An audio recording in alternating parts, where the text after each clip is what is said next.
Anthropology by Dr. Cheikh Anta Diop.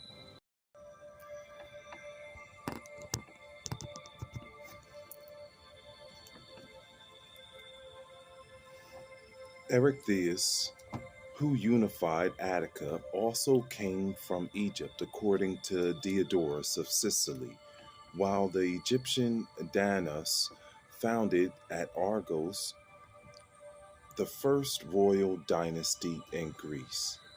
It was the same time that the Phoenician Cadmus, an Egyptian subject, founded the city of Thebes in Boeotia and the royalty of that country.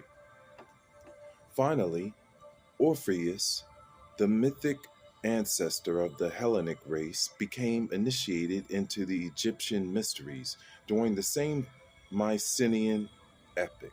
Therefore, no wonder that on the Mycenaean tablets in Linear B, one should read the name of Dionysus in the genitive.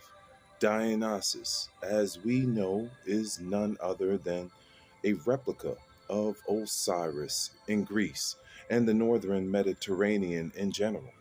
Thus, his arrival, in other words, the introduction of Egyptian religion in Greece, is much more ancient than Herodotus believed it to be.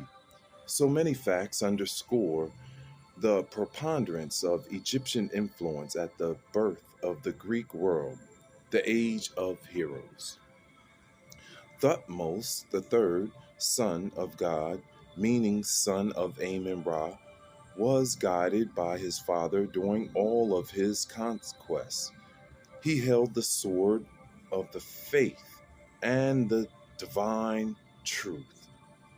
All the allied leaders of the principal states of Western Asia retreated to Megiddo after having been routed by the Pharaoh.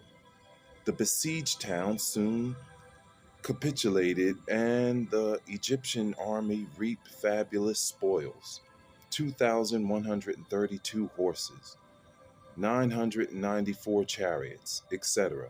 The region was subjugated. The chiefs of Syria rushed to pay tribute to take the oath of loyalty. Gold, silver, bronze, lapis lazuli, all that constituted the treasury of the Hittite prince passed into the coffers of god Amon. The leaders had to give their sons as hostages. Besides the annual tribute, the leaders of the retinue agreed to contribute by supplying food to all stations where the Pharaoh and his army arrived. 2 years after the defeat and the submission of the principalities of Arwad, Nisrona, Kochi, Smyrna, Jajah, northern Phoenicia, Naharan was attacked. The leader of the Hittites, defeated, fled as fast as he could with his army, without any of them daring to look back, for all they thought of was running away, jumping like a herd of wild goats, according to the Egyptian annals.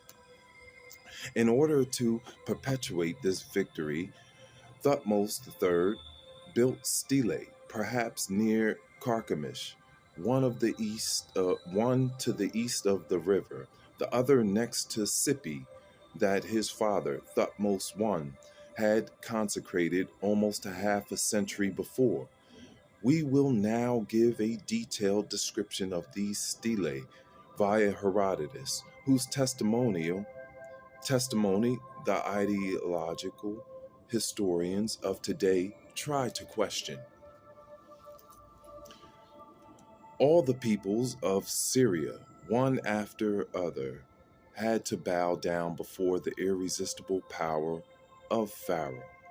The Lamano, the Hittites, the people of Singra, those of Asia, Cyprus, their repeated revolts resulted in nothing but making even heavier the yoke that was imposed on them.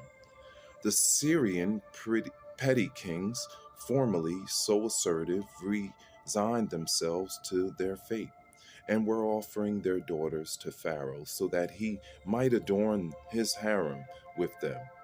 The conquest seemed finished, at least in Asia, and the correspondence between the vassal princes, the Egyptian governors, contained only Protestant prost- protestations of devotion. Consequently, the triumphal hymn of Thutmose III on the poetic stela at Karnak is rigorously faithful to the historical truth concerning the enumeration of the countries actually conquered and placed under the political authority of the Black Pharaoh by the will of his father, the god Amun Ra. And we'll stop right there. We'll continue back with civilization or barbarism. I'm Uriel Riley. Hi, Scarlett.